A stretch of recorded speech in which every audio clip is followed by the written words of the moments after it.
Hello दोस्तों, आप सभी का स्वागत है हमारे यूट्यूब चैनल एसएससी कोचिंग पे। दोस्तों, आज है 22 अगस्त और 22 अगस्त के जितने भी मोस्ट इम्पॉर्टेंट करंट अफेयर के क्वेश्चन बन सकते हैं, इसमें हम लोग सभी करेंगे। और यह जो करंट अफेयर के क्वेश्चन है, यह सभी एग्जामों के लिए है। तो आप लोग इस वीडियो को एक बार लाइक शेयर जरूर कर दीजिएगा।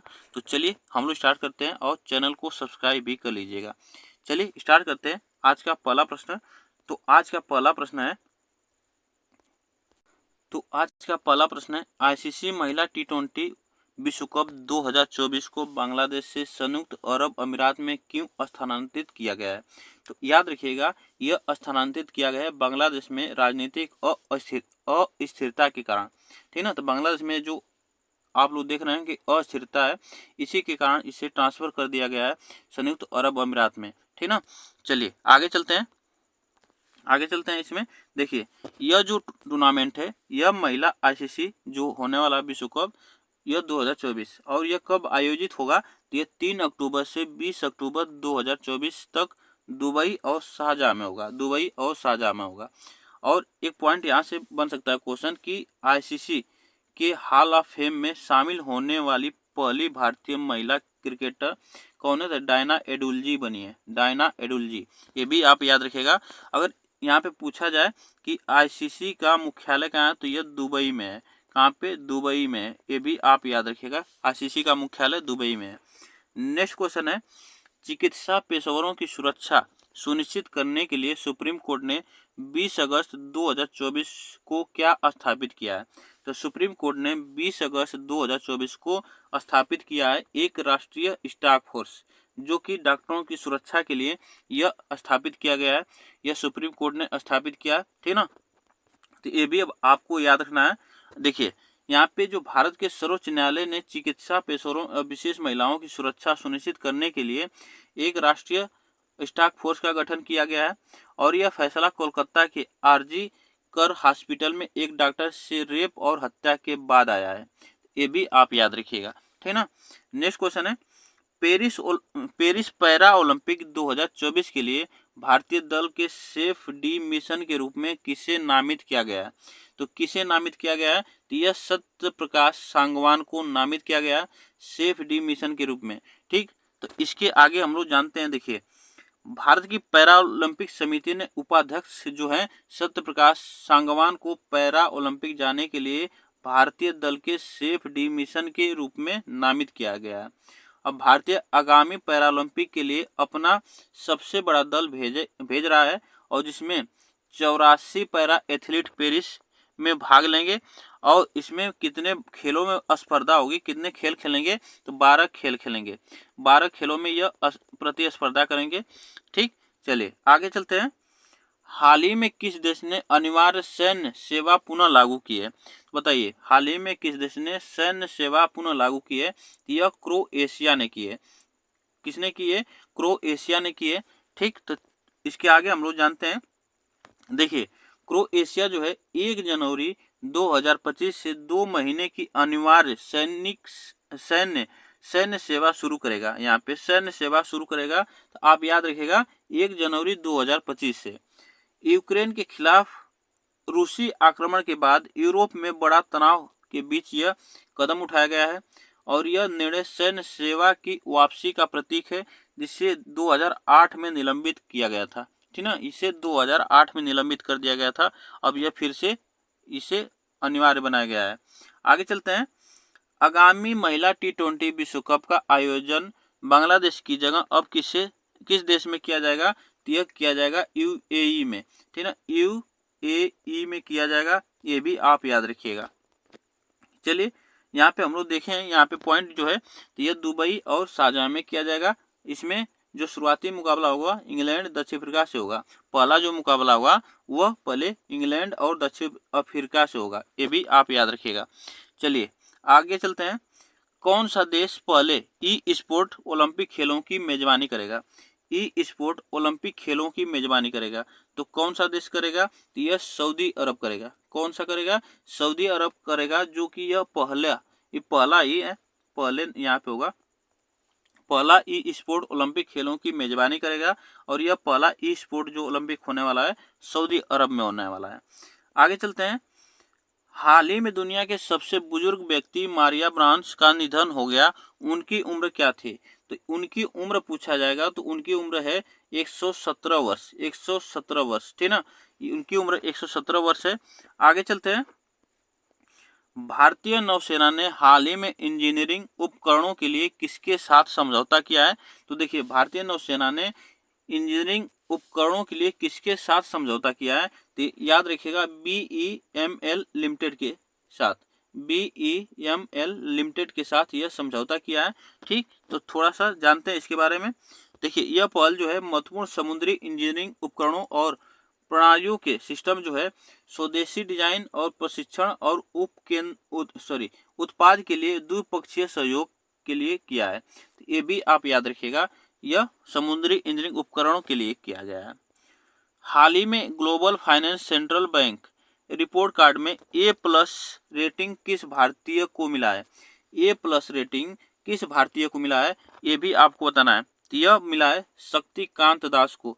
शक्तिकांत दास को ग्लोबल फाइनेंस सेंट्रल बैंक का रिपोर्ट कार्ड में A+ रेटिंग मिला है। थोड़ा सा इनके बारे में जानते हैं। देखिए, यह जो RBI है, भारतीय रिजर्व बैंक के गवर्नर शक्तिकांत दास को लगातार दूसरी बार यह ग्लोबल फाइनेंस सेंट्रल बैंक का रिपोर्ट कार्ड A+ रेटिंग मिला इन्हें। तो यह याद रखिएगा, यह भारतीय रिजर्व बैंक के क्या है, शक्तिकांत जो गवर्नर है, ये भी आप याद रखिएगा। और यह जो रेटिंग है सेंट्रल बैंक कार्ड की ओर से, यह रेटिंग 1994 से जारी की जा रही है और प्रधानमंत्री मोदी ने गवर्नर शक्तिकांत दास को बधाई दी है। तो ये भी आपको याद रखना है। भारत ने हाल ही में किस देश के साथ ग्रीन अमोनिया एक्सपोर्ट एग्रीमेंट किया है? तो याद रखना है, यहाँ पे एक ग्रीन अमोनिया एक्सपोर्ट एग्रीमेंट यहाँ पे किया है। तो यह जापान के साथ किया है। किसके साथ? जापान के साथ किया है। आगे चलते हैं, इसके बारे में जानते हैं। भारत और जापान ने हाल ही में ग्रीन अमोनिया एक्सपोर्ट एग्रीमेंट पर हस्ताक्षर किया है और यह समझौता सेमकार्स इंडस्ट्रीज और Sojitz corporation, Kyushu electrical power company और नाइक लाइन के बीच हुआ है। ठीक ना, इतनी कंपनियां इसमें हैं, इसके भी समझौता हुआ है। और इस अवसर पर केंद्रीय नवीन और नवीकरणीय ऊर्जा मंत्री जो प्रहलाद जोशी, आपको याद रखना है, यहाँ पे ऊर्जा मंत्री जो हैं वह प्रहलाद जोशी भी यहाँ पे मौजूद थे। आगे चलते हैं। HCL जो है, HCL टेक्नोलॉजी ने हाल ही में नए CFO के रूप में किसे नियुक्त किया गया है? तो बताइएगा, नए CFO के रूप में किसे नियुक्त किया है? तो शिव वालिया को किया है। किसे? शिव वालिया को नियुक्त किया है। ठीक, आगे चलते हैं, यहाँ पे जानते हैं। देखिए, यह 6 सितंबर 2024 से वह अपना पदभार ग्रहण करेंगे और इससे पहले जो है वह व्यक्ति हैं प्रतीक अग्रवाल, इनका स्थान लेंगे शिव वालिया। वह अप्रैल 1998 से HCL टेक के साथ और इससे पहले उन्होंने अप्रैल 1993 से 1998 तक HCL की सहायक कंपनियों में काम किया है शिव वालिया ने, ये भी आप याद रखिएगा। आगे चलते हैं। किस खिलाड़ी ने T20 इंटरनेशनल क्रिकेट में एक ओवर में सबसे ज्यादा 39 रन बनाने का वर्ल्ड रिकॉर्ड बनाया है? तो वह है डारिस बिशर। यहाँ पे बिशर होगा, डारियस बिशर है। यह एक ओवर में 39 रन बनाए हैं। इसमें 6 बॉल पे 6 छक्के और 3 नो बॉल है, इसमें 3 नो बॉल फेंकी गई है। तो यह 39 रन बनाए गए। इनके बारे में जानते हैं। देखिए, यह किस टीम से खेलते हैं? तो यह सामोआ के बल्लेबाज हैं डेरियस बिशर, जो कि एक ओवर में 6 छक्के लगाकर और 3 नो बॉल की बदौलत एक ओवर में 39 रन बनाए। ठीक, ये भी एक वर्ल्ड रिकॉर्ड बना है। और T20 क्रिकेट में एक ओवर में सबसे ज्यादा रन बनाने का नया रिकॉर्ड बना यहाँ पे रिकॉर्ड बना है।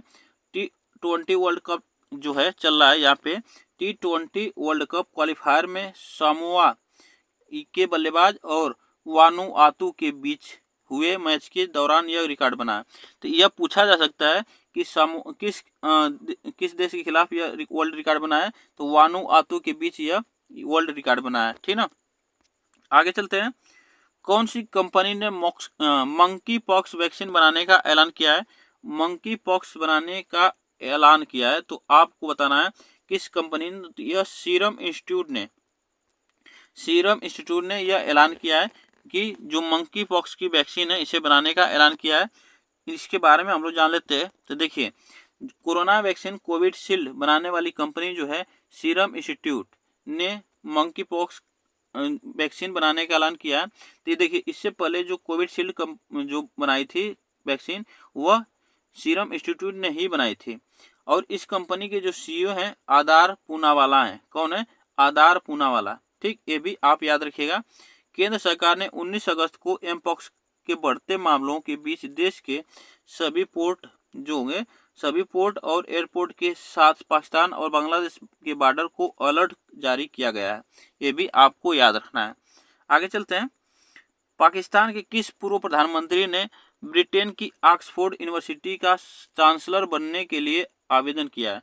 चांसलर बनने के लिए आवेदन किया है तो वह है पाकिस्तान के खिलाड़ी इमरान खान। ठीक है ना, यह याद रखें, यह पूर्व प्रधानमंत्री पाकिस्तान के भी रह चुके हैं और क्रिकेटर भी रह चुके हैं। तो ये भी आपको याद रखना है। ब्रिटेन के ऑक्सफोर्ड यूनिवर्सिटी में चांसलर बनने के लिए आवेदन किया है। ठीक, आगे चलते हैं। अमेरिका, यहाँ पे थोड़ा सा ये बड़ा है क्वेश्चन। अमेरिकी कोर्ट ने आरोपी तहव्वुर राणा की अर्जी खारिज करते हुए कहा है कि उससे भारत को सौंपा जा सकता है। राणा किस मामले में आरोपी है? तो याद रखिएगा, यह जो राणा है यह मामला है 26/11 मुंबई आतंकी हमला। 26/11 मुंबई आतंकी हमला में यह आरोपी है। आगे चलते हैं। देखिए, क्वेश्चन है स्टारबक्स ने किसे अपना नया सीईओ नियुक्त किया है? तो अपना सीईओ किसे नियुक्त किया है स्टारबक्स ने? तो वह सीईओ नियुक्त किया है ब्रायन निकोल को नियुक्त किया है। और इससे पहले जो थे वह थे लक्ष्मण नरसिंह थे। इससे पहले लक्ष्मण नरसिंह थे। ये भी आप याद रखिएगा। ठीक, आगे चलते हैं। यहाँ पे देखिए, स्टारबक्स की स्थापना अगर पूछा जाए तो 30 मार्च 1971 में हुई है और इसका मुख्यालय सिएटल वाशिंगटन संयुक्त राज्य अमेरिका में है इसका मुख्यालय। तो यह आज के लिए बस इतना ही प्रश्न थे। आप लोग को यह प्रश्न कैसे लगे कमेंट बॉक्स में जरूर बताइएगा। वीडियो को एक बार लाइक शेयर जरूर कर दीजिएगा। ठीक।